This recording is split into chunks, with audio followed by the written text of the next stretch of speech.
Halo para Katanggina suku sekalian. Bertemu lagi dengan saya Wong Edan Bagu, walau hanya melalui konten video di Putra Romo Channel YouTube milik pribadi saya. Teguh Rahayu Slamet selalu untuk panjenengan semuanya, nggih. Dan pada kesempatan kali ini, saya akan memberikan informasi tentang kisah sejarah perjalanan Jaya Dewata Tanah Pasundan yang berada di bagian barat Pulau Jawa Dwipa, yang lebih dikenal dengan sebutan orang Sunda atau orang Sunda secara rinci namun singkat, yang tidak banyak diketahui oleh kebanyakan orang pada umumnya, termasuk orang Sunda itu sendiri. Dan saya sendiri juga awalnya tidak mengetahui loh. Apa yang akan saya informasikan ini yaitu tentang sebelum Pulau Sumatera dan Bali berpisah benua dengan Pulau Jawa. Bahkan sebutan orang Jawa pun masih belum ada. Yang ada adalah bangsa Sunda. Negaranya adalah Atalan, atau yang lebih dikenal dengan sebutan Atlantis. Kadangku, runtutan para buyut dan rumuhun atau karuhun atau leluhur atau nenek moyang bangsa Sunda, sejarah perjalanannya diawali dari daerah Sumatera, yang sekarang dikenal dengan sebutan Sumatera, yang pada waktu itu masih menjadi satu pulau dengan Jawa. Mereka membangun kebudayaan selama bertahun-tahun di kawasan Mandalayang, yang kini dikenal dengan sebutan Mandailing, daerah Batakara, sampai ke daerah Padahyang, yang sekarang dikenal dengan sebutan Padang, pada periode 100.000 hingga 74.000 sebelum Masehi. Pada masa itu, para rumuhun atau karuhun atau leluhur atau nenek moyang Sunda sudah memeluk ajaran yang disebut sebagai Surayana atau ajaran Surya. Sebab karena itu, di era milenium sekarang ini, jika ada orang Jawa yang tidak menyukai keyakinan orang lain, orang Jawa lainnya, yang dianggap sesat, mereka menudingnya sebagai penyembah matahari. Hingga pada suatu masa, Gunung Batara Guru meletus hingga habis. Maksudnya mencurahkan seluruh laharnya sampai gunungnya habis. Yang kejadian meletusnya, hampir seluruh dunia tertutup awan hitam dan debu panas selama 3 bulan pasca meletusnya Gunung Batara, yang pada akhirnya meninggalkan sisa kaldera yang sekarang dikenal dengan sebutan Danau Toba. Awal peradaban bangsa Sunda ini sebelum zaman peradaban Nabi Nuh, bahkan sebelum Nabi Nuh dilahirkan pada 39.644 tahun sebelum Masehi. Masa demi masa, cerita pun berganti cerita perubahan.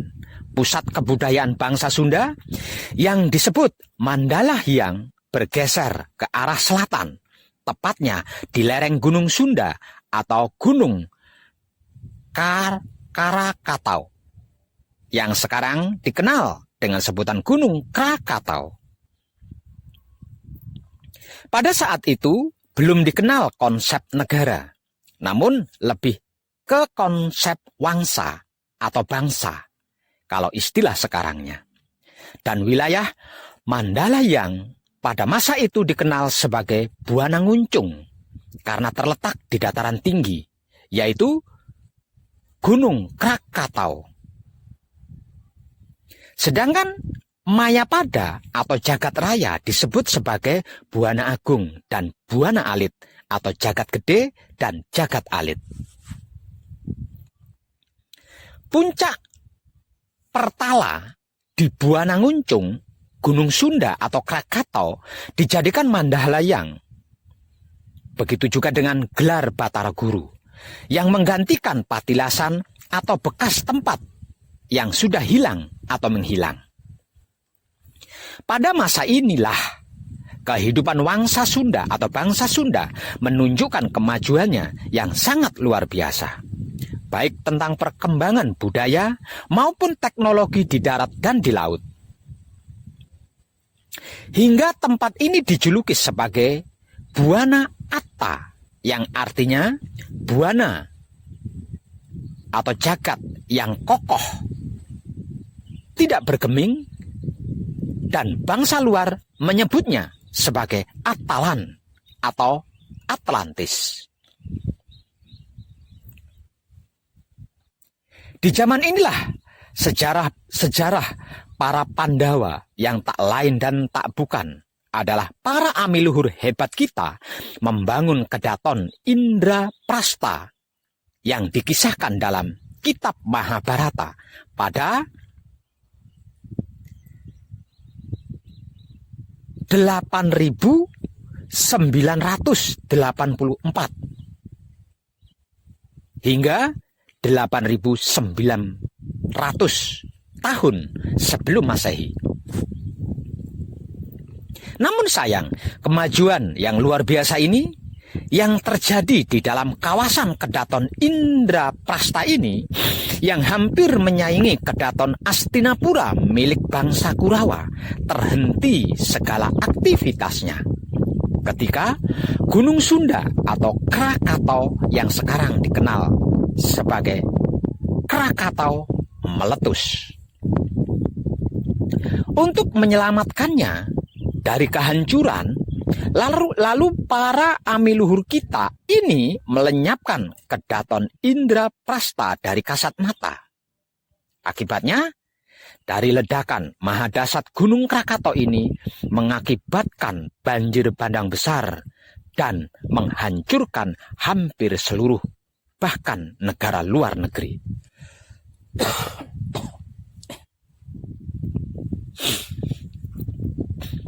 Yang kemudian menyisakan benua yang membelah daratan menjadi dua bagian. Sebagian yang sekarang disebut sebagai Pulau Sumatera dan yang sebagian disebut sebagai Pulau Jawa Dwipa, yang kemudian disusul dengan zaman es sekitar tahun 8.800 sebelum Masehi. Hampir semua sisa-sisa orang hidup setelah kehancuran Gunung Krakatau menganggap semua bukti kemajuan zaman Wangsa Sunda ini hilang total, dihancurkan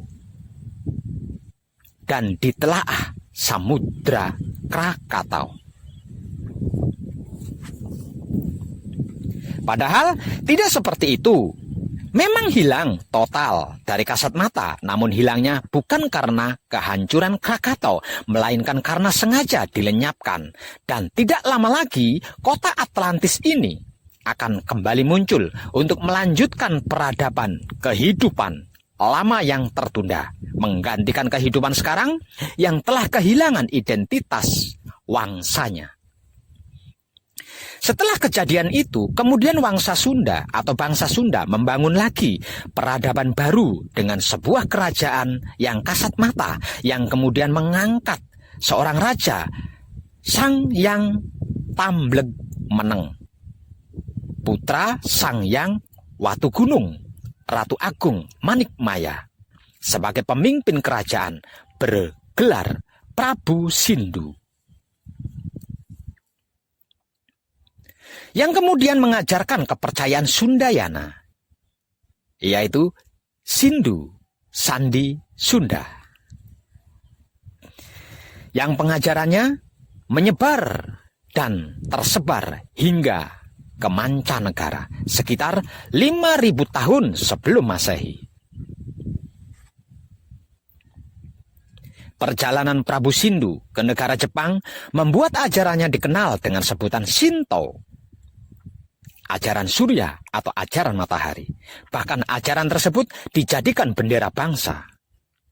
Perjalanan Prabu Sindu ke negara Jepang membuat ajarannya dikenal dengan sebutan Hindu. di sebuah aliran sungai besar yang membelah sebuah lembah, yang kemudian disebut dengan lembah Sungai Sindu, yang saat ini dikenal dengan sebutan lembah Sungai Hindustan, tepatnya di daerah Jambudwipa. Perkembangan dan kemajuan ajaran Prabu Sindu ini sangat-sangat luar biasa, sehingga dapat menghasilkan sebuah peradaban tinggi, Mohenjo-daro dan Harappa, yang memiliki kemiripan nama dengan Maharaja Sundara dan Paraha atau Parahu, persis dengan sebuah tempat di wilayah Parahyangan sekarang ini. Ajaran Prabu Sindu yang masih asli terawat dan terlestarikan hanya ada di daerah Bali dan Sunda Wiwitan, yang berasal dari ajaran Surayana atau Sundayana, yang menjadikan matahari dan alam semesta sebagai pedoman kehidupan di dunia. Yang jika dikaji lebih dalam lagi, intinya ajaran ini adalah ajaran monoteisme atau percaya kepada Tuhan Yang Maha Esa. Berikut ini adalah beberapa bukti nyata atau fakta sejarah dan penemuan arkeologis terkait dengan perjalanan peradaban Wangsa Sunda atau bangsa Sunda. 1. Kota Barus di pesisir barat Sumatera merupakan satu-satunya kota di Nusantara yang namanya sudah disebut sejak awal abad Masehi oleh literatur dalam berbagai bahasa seperti bahasa Yunani, Syria, Armenia, Arab, India, Tamil, Cina, Melayu, dan Jawa. Berita tentang kejayaan Barus sebagai bandar niaga internasional dikuatkan oleh sebuah peta kuno yang dibuat oleh Claudius Ptolemus, seorang gubernur dari kerajaan Yunani yang berpusat di Alexandria, Mesir pada abad kedua. Dalam peta itu disebutkan di pesisir barat Sumatera terdapat sebuah bandar niaga bernama Barosai atau Barus yang menghasilkan wewangian dari kapur barus. Kapur barus adalah olahan dari kayu kamfer, dan itu merupakan salah satu bahan pembalseman mayat pada zaman kekuasaan Fir'aun sejak Ramses II atau sekitar 5.000 tahun sebelum Masehi. Yang kedua adalah kerajaan Melayu tua di Jambi, yang meliputi kerajaan Kandis yang terletak di Koto Alang, wilayah Lubuk Jambi, Kuantan Rio. Kerajaan yang berdiri sejak periode 1 sebelum Masehi berdampingan dengan 3 kerajaan Melayu tua, yaitu Koying, Tupo, dan Kantoli. Yang ketiga adalah kerajaan Salakanagara. Kerajaan ini merupakan kerajaan tertua di Nusantara. Pusat kerajaan ini berkedudukan di Raja Taputra pada 200 tahun sebelum Masehi, yang sekarang dikenal dengan sebutan Pandeglang, dengan rajanya bernama Dewa Warman. Dewa Warman inilah yang menjadi cikal bakal atau leluhur-leluhur seluruh raja-raja di kerajaan Sunda Nusantara. Dan berikut adalah nama-nama raja di kerajaan Salakanagara. 1. Dewa Warman I, Dewa Warman II, Dewa Warman III, Dewa Warman IV, Dewa Warman V, Dewa Warman VI, Dewa Warman VII, Dewa Warman VIII. Bukti nyata atau fakta sejarah dan penemuan arkeologi terkait dengan perjalanan peradaban Wangsa Sunda atau bangsa Sunda yang keempat adalah situs Gunung Padang, yang merupakan satu-satunya situs prasejarah peninggalan kebudayaan megalitikum Wangsa Sunda atau bangsa Sunda yang terletak di perbatasan dusun Gunung Padang dan Panggulan Desa Karyamukti, Kecamatan Campaka, Kabupaten Cianjur, Jawa Barat. Situs Gunung Padang adalah merupakan punden berundak terbesar dan tertinggi di Asia Tenggara. Tempat di mana dulu para amiluhur Wangsa Sunda berkumpul untuk sebuah upacara penobatan raja-raja Sunda dan upacara puja-puji kepada Tuhan Yang Maha Esa. Dan masih banyak lagi bukti-bukti nyata atau fakta sejarah lainnya terkait dengan perjalanan peradaban Wangsa Sunda atau bangsa Sunda yang tidak akan pernah habis kalau mau menelusurinya dengan kesadaran rasa cinta kasih sayang hidup. Berikut ini adalah informasi tentang silsilah penamaan dan gelar raja-raja kemaharajaan Wangsa Sunda atau bangsa Sunda. 1. Kerajaan Salakanegara.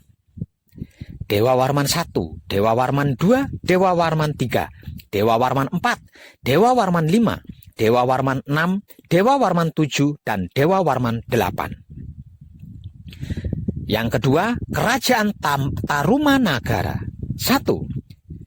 Jayasingha Warman, menantu dari Dewa Warman VIII, raja dari Kerajaan Salakanegara. 2. Damaya Warman. 3. Purna Warman. 4. Wisnu Warman. 5. Indra Warman. 6. Chandra Warman. 7. Surya Warman. Di sekitar tahun 526, menantu Surya Warman yang bernama Manik Maya mendirikan kerajaan baru di wilayah timur kerajaan Tarumanagara yang sekarang dikenal dengan sebutan Garut dan diberi nama Kerajaan Kendan. Kemudian di tahun 512, cicit dari Manik Maya yang bernama Werti Kandayun mendirikan kerajaan baru lagi yang kemudian dikenal sebagai Kerajaan Galuh. 8. Kertawarman. Yang ke-9 Sudawarman. Yang ke-10 Hariwangsa Warman. 11 Nagajaya Warman. 12 Lingga Warman.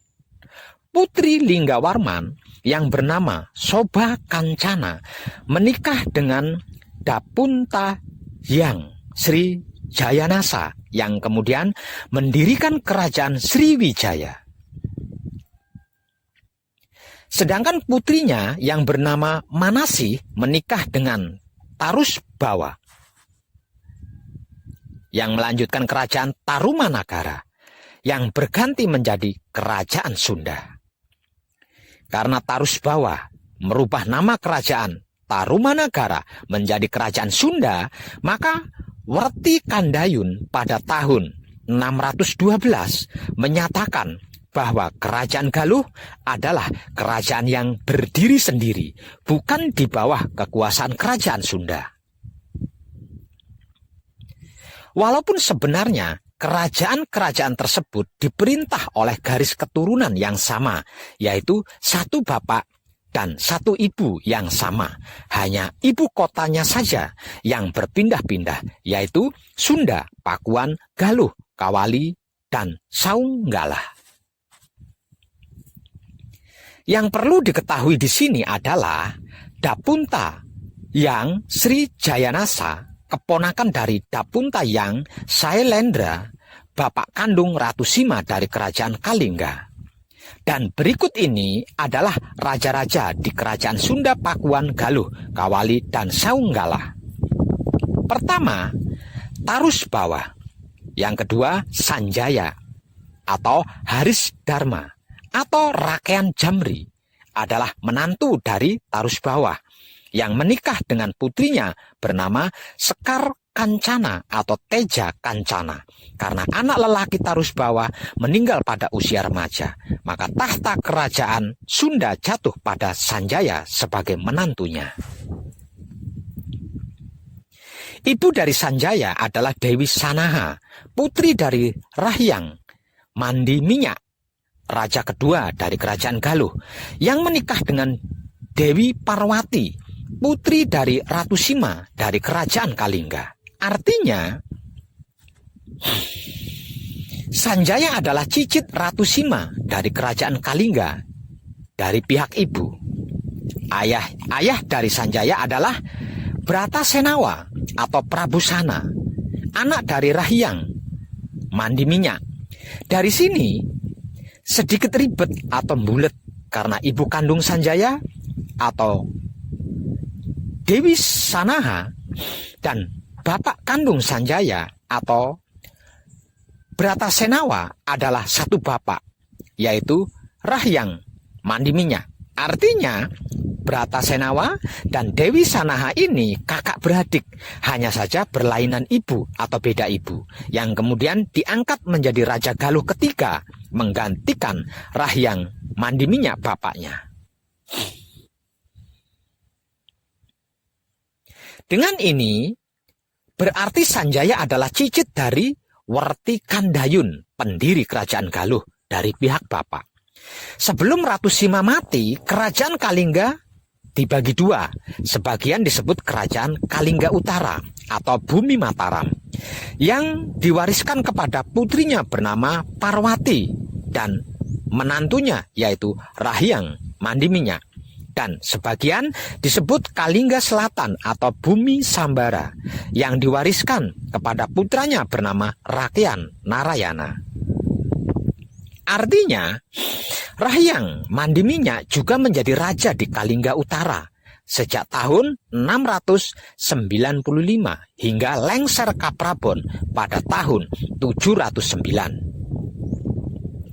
Demikian juga Prabu Sana, bapaknya Sanjaya, menjadi raja di Kalingga Utara sejak tahun 709 hingga 732. Dan pada tahun 716, Prabu Sana dikudeta oleh sepupunya sendiri, yaitu Purbasora, yang kemudian menjadi raja keempat di kerajaan Galuh.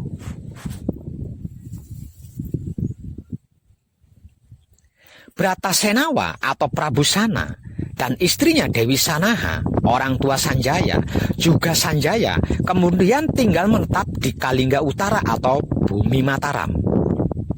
Bratasenawa dan Prabu Sana adalah sahabat baik Tarus Bawah Raja Sunda, sehingga Sanjaya dijadikan menantunya yang kemudian menggantikan tahta Tarus Bawah di kerajaan Sunda.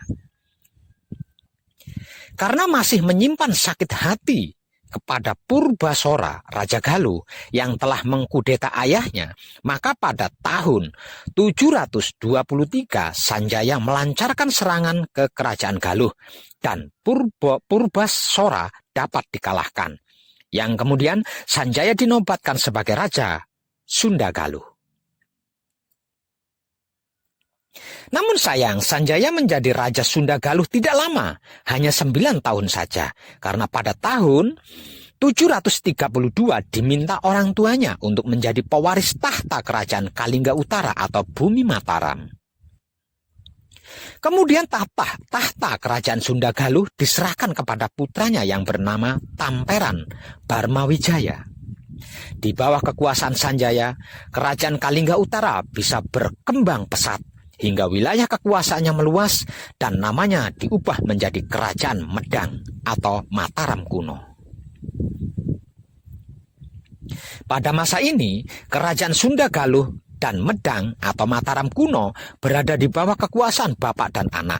Kerajaan Sunda Galuh yang bertahta anaknya yaitu Prabu Tamperan Barmawijaya, dan kerajaan Medang atau Mataram kuno yang bertahta bapaknya yaitu Prabu Sanjaya. Dalam rangka mempererat tali persaudaraan keturunan Ratu Sima, kemudian Sanjaya menikahi putri Dewa Singa, Raja Kalingga Selatan atau Bumi Sambara, bernama Dewi Sudiwara. Dan dari Dewi Sudiwara, Sanjaya berputra yang diberi nama Rakae Penangkaran, yang kemudian menurunkan raja-raja Wangsa Sailendra. Dengan demikian, menjadi tidak ada sebutan Wangsa Sanjaya. Dikarenakan Sanjaya teramat sangat menghormati bapak buyutnya, yaitu Dapuntayang Sailendra, bapak kandung Ratu Sima, dan mengabadikan seluruh keturunannya sebagai raja-raja Wangsa Sailendra. Hal ini yang menjadikan di berbagai prasasti tidak disebutkan Wangsa Sanjaya. Kita kembali ke pokok informasi silsilah Raja-Raja Sunda, Pakuan Galuh Kawali, dan Saunggala. Yang ketiga yaitu Tamperan Barmawijaya adalah putra Sanjaya dari istrinya bernama Teja Kancana. Tamperan Barmawijaya diserahi tahta kerajaan Galuh Sunda pada tahun 732 dikarenakan Prabu Sanjaya diminta kedua orang tuanya untuk menjadi pewaris tahta kerajaan di Kalingga Utara atau Bumi Mataram. Dan di bawah pemerintahan Tamperan Barmawijaya, kerajaan Sunda Galuh kembali pecah karena terjadi kudeta tahta Galuh pada tahun 739 oleh Manarah atau Ciung Wanara. Manarah atau Ciung Wanara adalah cicit dari Prabu Purbasora. Artinya masih keturunan Werti Kandayun, pendiri kerajaan Galuh. Dalam peristiwa ini Tamperan Barmawijaya tewas. Dan berita kematian Tamperan Barmawijaya menjadikan Prabu Sanjaya, bapak Tamperan Barmawijaya marah, yang kemudian mengerahkan pasukan besar untuk menyerang kerajaan Galuh. Namun, peperangan antara Prabu Sanjaya dan Ciung Wanara ini tidak berlangsung lama karena dilerai oleh Raja Resi Guru Demunawan yang merupakan sesepuh yang paling dihormati oleh kedua belah pihak dan juga masih keturunan Werti Kandayun. Dan akhirnya disepakati pemecahan kerajaan Sunda Galuh. Kerajaan Sunda diserahkan kepada Rakean Banga, putra Tamperan Barmawijaya, dan kerajaan Galuh diserahkan kepada Ciung Wanara. Dan untuk memperkuat perjanjian damai ini, Rakean Banga dan Ciung Wanara dijodohkan dengan kedua cicit Raja Resi Guru Demumawan. Manarah atau Ciung Manarah sebagai Raja Galuh bergelar Prabu Jaya Prakosa Manda Leswara Salakabuana, memperistri Kancanawangi.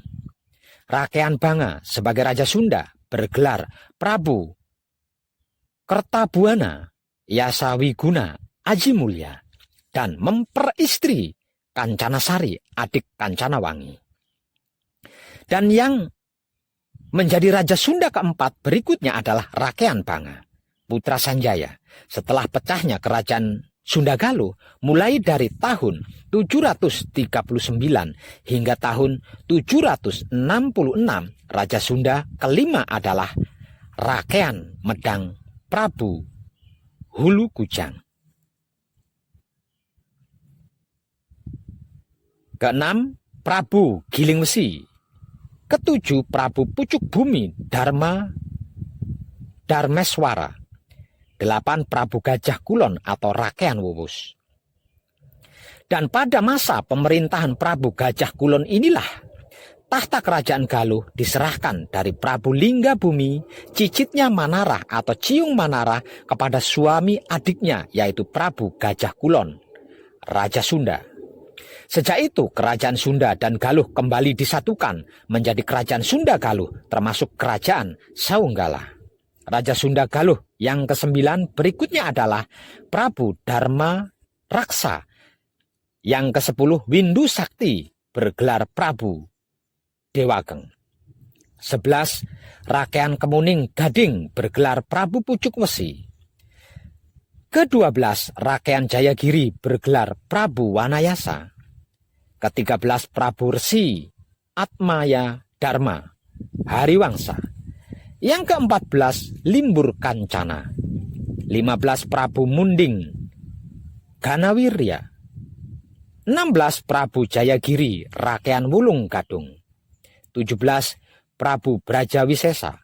18 Prabu Dewa Sangyang. 19 Prabu Sangyang Ageng. 20 Prabu Detya Maharaja Sri Jaya Bupati. Bapak Prabu Detya Maharaja Sri Jaya Bupati, yaitu Prabu Sangyang Ageng, menikah dengan putri dari kerajaan Sriwijaya, ibu dari Sri Jaya Bupati. Sedangkan Sri Jaya Bupati sendiri menikah dengan putri Dharma Wangsa, adik dari Dewi Laksmi, istrinya Airlangga. Raja Sunda Galuh yang berikutnya adalah Raja Sunda ke-21, Raja Sunda ke-22, Raja Sunda ke-23, Raja Sunda ke-24, Raja Sunda ke-25, yaitu Prabu Guru Damasiksa. 26 Rakean Jayadharma, dan istri Rakean Jayadharma adalah Dyah Singamurti atau Dyah Lembu Tal, putri dari Mahesa Cempaka. Dan Mahesa Cempaka adalah anak dari Mahesa Wongateleng. Dan Mahesa Wongateleng ini anaknya Ken Arok dan Ken Dedes dari kerajaan Singasari. Artinya, Dyah Singamurti adalah cicit dari Ken Arok dan Ken Dedes. Raja Sunda Galuh yang ke-27 berikutnya adalah Sang Nararya Sanggrama Wijaya, atau yang lebih dikenal dengan sebutan Raden Wijaya. Dia adalah putra dari Rakean Jayadharma dengan Dyah Singamurti, yang seharusnya menjadi pewaris tunggal tahta kerajaan Galuh Sunda adalah Raden Wijaya atau Sang Nararya Sanggrama Wijaya. Namun dikarenakan Jayadharma meninggal di usia muda saat bertahta di Sunda Galuh, sehingga setelah dia Singamurti tidak mau tinggal di Pakuan Sunda Galuh, maka berpindahlah Dyah Singamurti dan putranya yaitu Raden Wijaya atau Sang Nararya Sanggrama Wijaya ke Singasari, yang kemudian menjadi raja besar kerajaan Majapahit pertama. Dan dimulai dari sinilah sebutan Jaya Dewata Tanah Pasundan dan Jawa Dwipa serta sebutan orang Jawa mulai ada.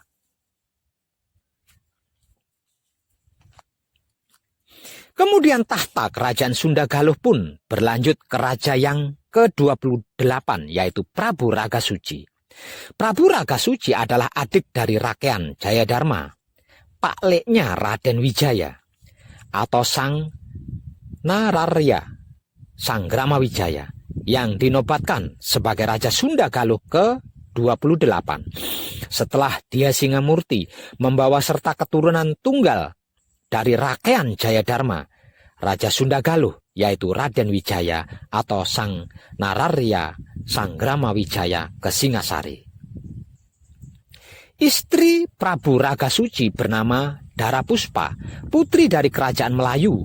Dara Puspa adalah adik dari Dara Kancana yang menikah dengan Kertanegara dari kerajaan Singasari. Raja Sunda Galuh yang ke-29 berikutnya adalah Prabu Citraganda. Yang ke-30 Prabu Lingga Dewata. 31 Prabu Aji Gunawisesa, menantu dari Prabu Lingga Dewata. 32 Prabu Maharaja Lingga Buana, yang lebih dikenal dengan julukan Prabu Wangi yang gugur dalam Perang Bubat.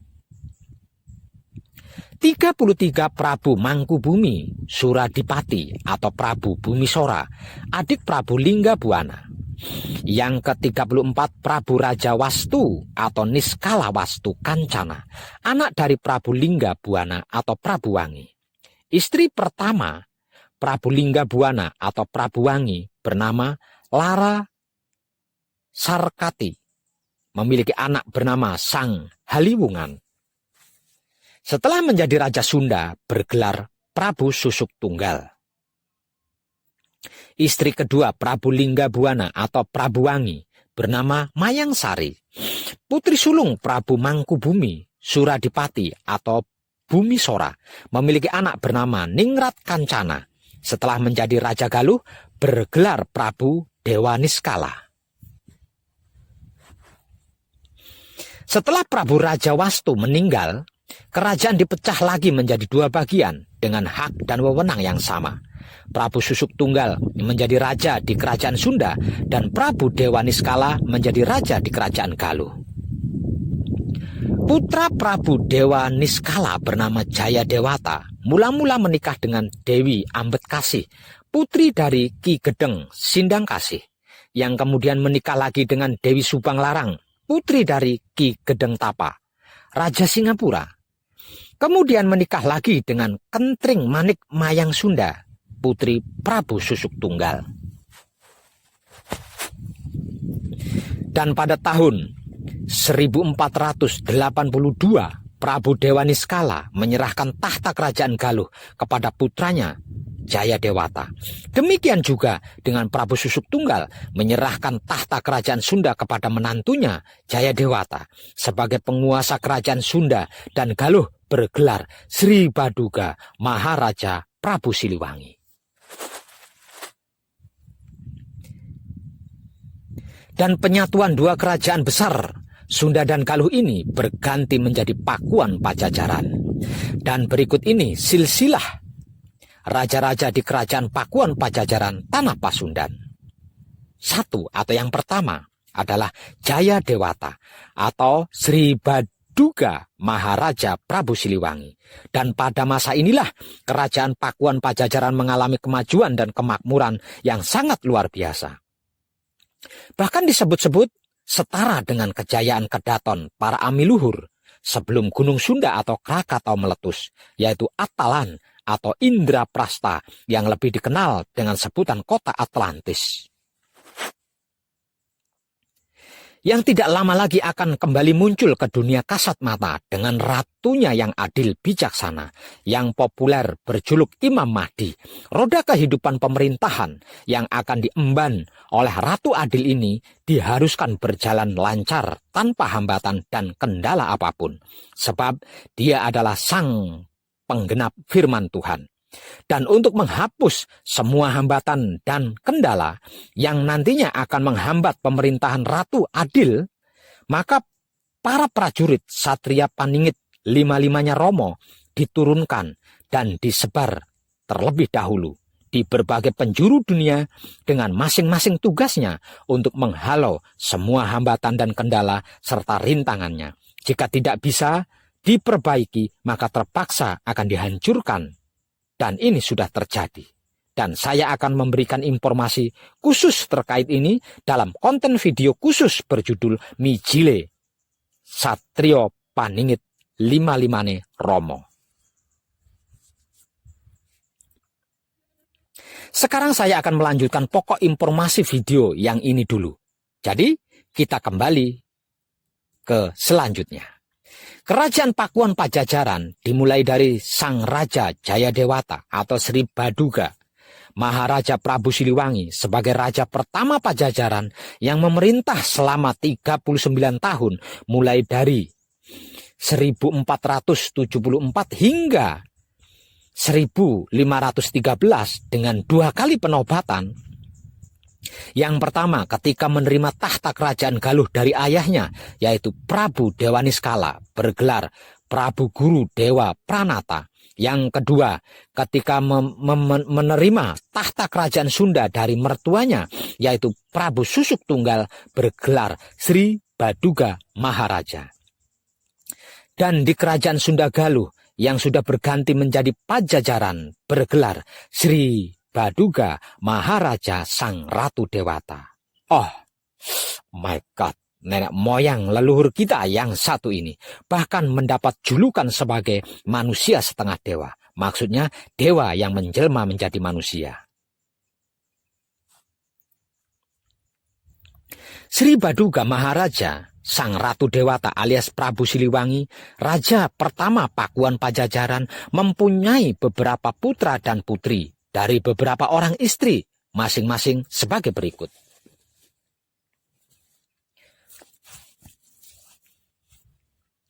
Dari istri yang bernama Kentring Manik Mayang Sunda mempunyai 4 orang anak. Masing-masing adalah Surawisesa sebagai Raja Pajajaran kedua, 3 Ratu Dewata, 4 Ratu Sakti, dan yang kelima Raga Mulia.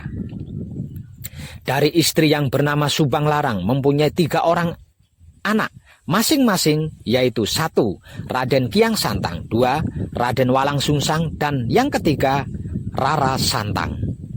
Kiang Santang adalah satu-satunya anak Prabu Siliwangi yang memiliki ilmu kesaktian tingkat tinggi, dan pada usia 22 tahun Raden Kiang Santang diangkat menjadi Dalem Bogor kedua yang saat itu bertepatan dengan upacara penyerahan tongkat pusaka kerajaan dan penobatan Munding Kawati, putra sulung Prabu Susuk Tunggal, menjadi panglima besar kerajaan Pajajaran. Namun sayangnya Raden Kiang Santang tidak menyukai ilmu politik pemerintahan. Sejak kecil kehidupannya dihabiskan hanya untuk berguru ilmu dan mengembara, terutama tentang ilmu agama yang diwarisi dari Subang Larang ibunya. Bahkan untuk itu hingga rela belajar sampai ke negara Arab.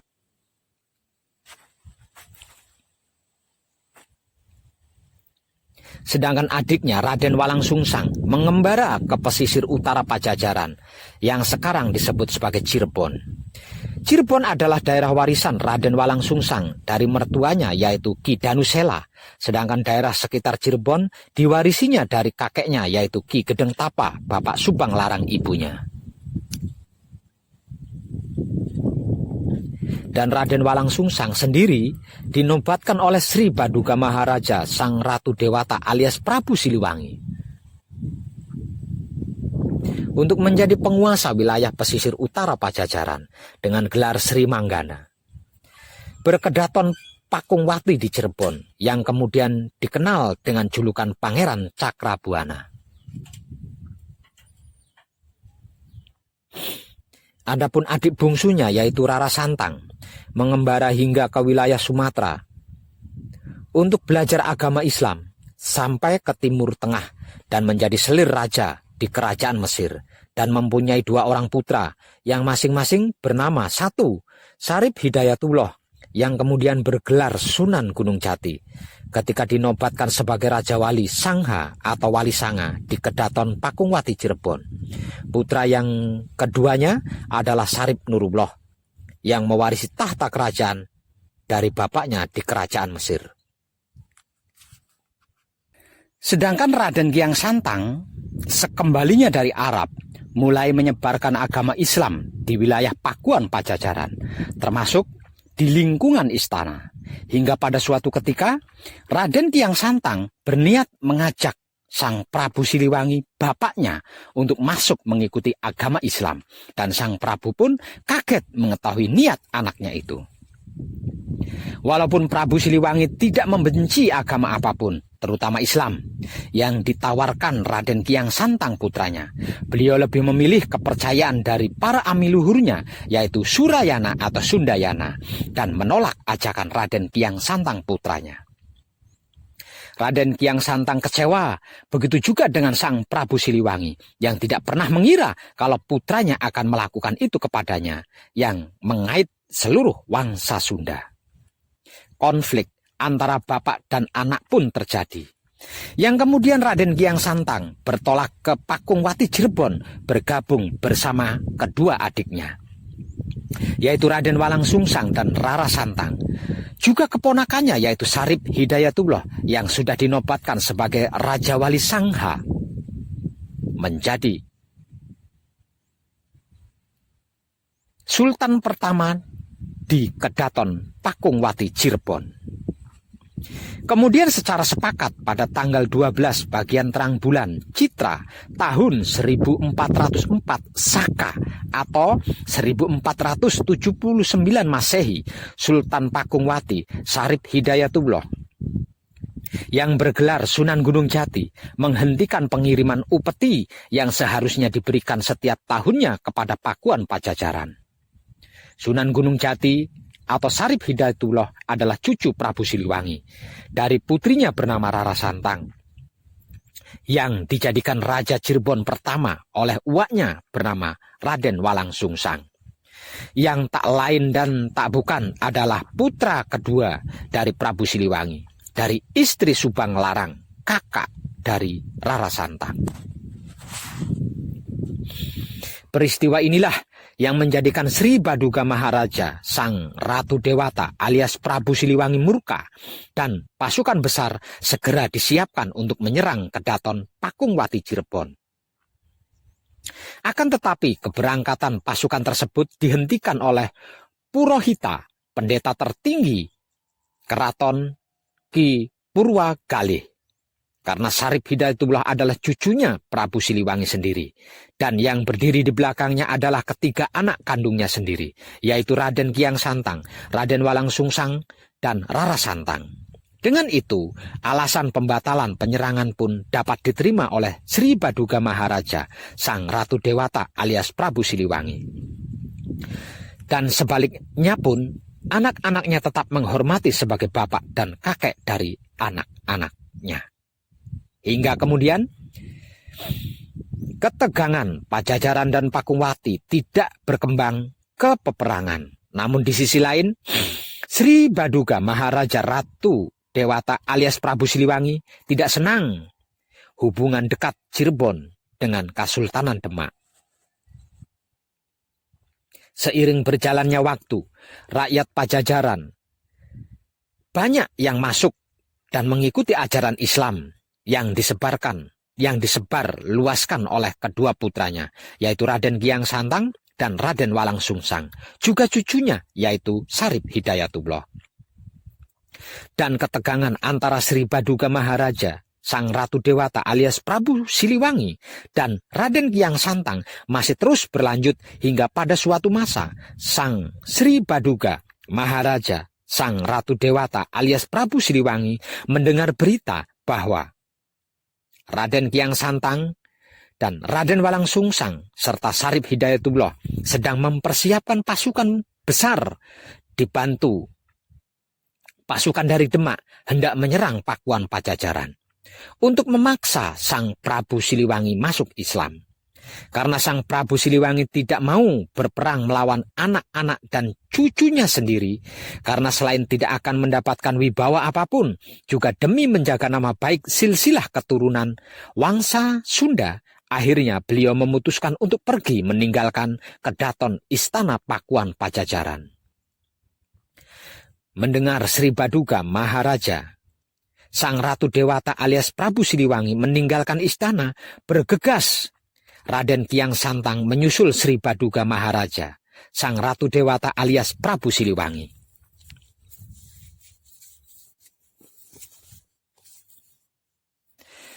Dan dengan ilmu kesaktiannya, Raden Kiang Santang berhasil menyusul Sri Baduga Maharaja, sang Ratu Dewata alias Prabu Siliwangi, hingga ke wilayah Garut Selatan.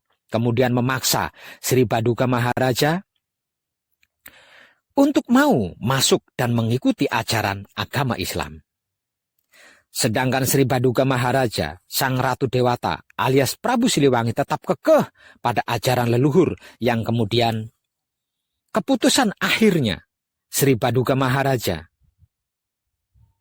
agar supaya tidak dikejar dan dipaksa putranya lalu melakukan moksa bersama para penggawa kerajaan yang menyertainya pada saat itu. Sedangkan tahta kerajaan Pakuan Pajajaran diwariskan kepada Surawisesa, putranya dari istri Kentring Manik Mayang Sunda, untuk menjadi raja di Pakuan Pajajaran kedua. Setelah moksanya Sri Baduga Maharaja, sang Ratu Dewata alias Prabu Siliwangi, demi menghindari konflik dengan anak-anak dan cucunya. Setelah Sri Baduga Maharaja, sang Ratu Dewata alias Prabu Siliwangi, Pakuan Pajajaran di bawah kekuasaan Prabu Surawisesa, kedudukan Pajajaran dan Pakungwati Cirebon berada pada generasi yang sejajar dan seimbang. Meskipun yang menjadi raja adalah Sarip Hidayatullah, bergelar Sunan Gunung Jati, namun yang berdiri di belakangnya adalah Raden Kiang Santang dan Raden Walang Sungsang serta Rara Santang, 3 putra Sri Baduga Maharaja, Sang Ratu Dewata alias Prabu Siliwangi, yang ahli tirakat, ilmu kesaktian, dan agama. Pengganti Sri Baduga Maharaja Sang Ratu Dewata alias Prabu Siliwangi, Raja Pajajaran pertama adalah Raden Surawisesa yang menjadi Raja Pajajaran kedua. Beliau bukan saja mewarisi tahta, namun juga mewarisi watak Sri Baduga Maharaja Sang Ratu Dewata alias Prabu Siliwangi, sehingga dipuji oleh hampir seluruh rakyatnya dengan sebutan Kasuran Kadiran Kuwanen. Kasuran artinya perwira, Kadiran artinya perkasa, Kuwanen artinya pemberani. Dikarenakan selama berkuasa, beliau telah berhasil melakukan peperangan sebanyak 15 kali pertempuran untuk memajukan perdagangan dan kemakmuran kerajaan. Bahkan Surawisesa melakukan perjanjian dengan Portugis yang berkedudukan di Malaka pada saat itu. Dalam perjanjian ini, Portugis akan membangunkan Pajajaran sebuah benteng di Banten dan Kalapa. Untuk itu, setiap kapal Portugis yang datang akan diberi muatan lada sebagai penukar barang-barang yang diperlukan untuk pembangunan benteng nantinya yang diminta oleh pihak Pajajaran. Kemudian, pada saat benteng mulai dibangun, pihak Sunda akan menyerahkan 1.000 karung lada tiap tahunnya, sebagai penukar muatan kapal sebanyak 2 kostumodus atau 351 kuintal. Perjanjian ini ditandatangani pada tanggal 21 Agustus tahun 1522 ketika Portugis dipimpin oleh Hendrik de Leme berkunjung di ibu kota Pakuan Pajajaran.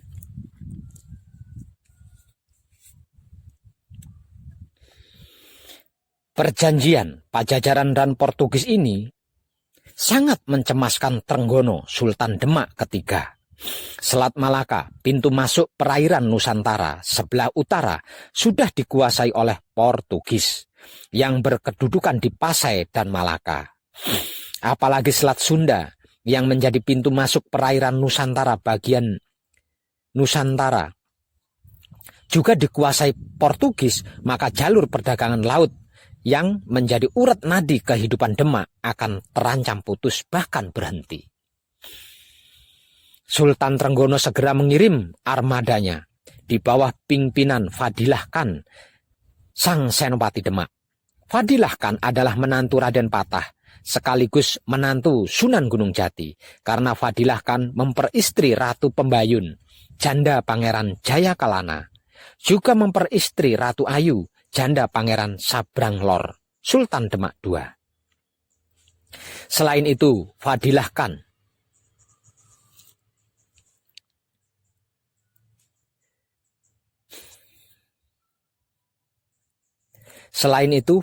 Khan masih cucu dari Sunan Ampel atau Ali Rahmatullah, sebab buyutnya adalah kakak Ibrahim Zainal Akbar, ayah Sunan Ampel. Sunan Ampel sendiri adalah mertuanya Raden Patah, Sultan Demak I. Pasukan Fadilah Khan yang merupakan gabungan dari prajurit Kesultanan Cirebon dan Kesultanan Demak, kemudian menyerang Banten, pintu masuk Selat Sunda. Kedatangan pasukan ini telah didahului dengan huru hara di Banten yang dilakukan oleh Maulana Hasanuddin, putra Sunan Gunung Jati dan para pengikutnya. Pasukan Fadilah Khan yang merupakan gabungan Cirebon Demak yang kemudian bergabung lagi dengan pasukan Maulana Hasanuddin di Banten membuat pasukan Pajajaran terdesak mundur. Sehingganya Bupati Banten dan keluarga serta pembesar keratonnya terpaksa harus mengungsi ke Pajajaran. Bantuan Portugis datang terlambat karena Francisco Desa yang ditugasi membangun benteng diangkat menjadi gubernur Goa di India. Sehingganya keberangkatan ke Sunda dipersiapkan dari Goa dengan 6 kapal dan galiun yang dinaiki Francisco, dan peralatan untuk pembuatan benteng terpaksa ditinggalkan karena armadanya diterpa badai di Teluk Benggala. Francisco tiba di Malaka tahun 1527. Ekspedisi ke Sunda bertolak dari Malaka menuju Banten. Akan tetapi, karena Banten sudah dikuasai Hasanuddin yang dibantu oleh pasukan Fadilah Khan dengan gabungan prajurit dari Cirebon, perjalanan dialihkan ke pelabuhan Sunda Kalapa. Di Muara Cisadane, Francisco memancangkan Padroa pada tanggal 30 Juni tahun 1527 dan memberikan nama Sunda Kalapa Cisadane, Rio Desa Zorge. Kemudian galiun desa memisahkan diri. Hanya kapal Briganti yang dipimpin Duerte Coelho yang langsung menuju pelabuhan Sunda Kalapa. Coelho terlambat mengetahui perubahan situasi. Kapalnya terlalu dekat menepi ke pantai, sehingga dengan mudah menjadi mangsa sergapan dari pasukan Fadilah Khan. Dengan kerusakan berat dan korban yang banyak, kapal Portugis ini pun berhasil meloloskan diri ke Pasai. Demikianlah yang terjadi pada pemerintahan Surawisesa, Raja Pajajaran kedua. Wilayah Banten dan Sunda Kelapa dikuasai oleh Cirebon dan Demak. Meskipun Cirebon relatif lemah, namun dengan bantuan Demak di belakangnya, yang bekerja sama dalam misi dan visi mengislamkan seluruh Nusantara, kedudukannya menjadi kuat. Perang pertama Pajajaran dan Cirebon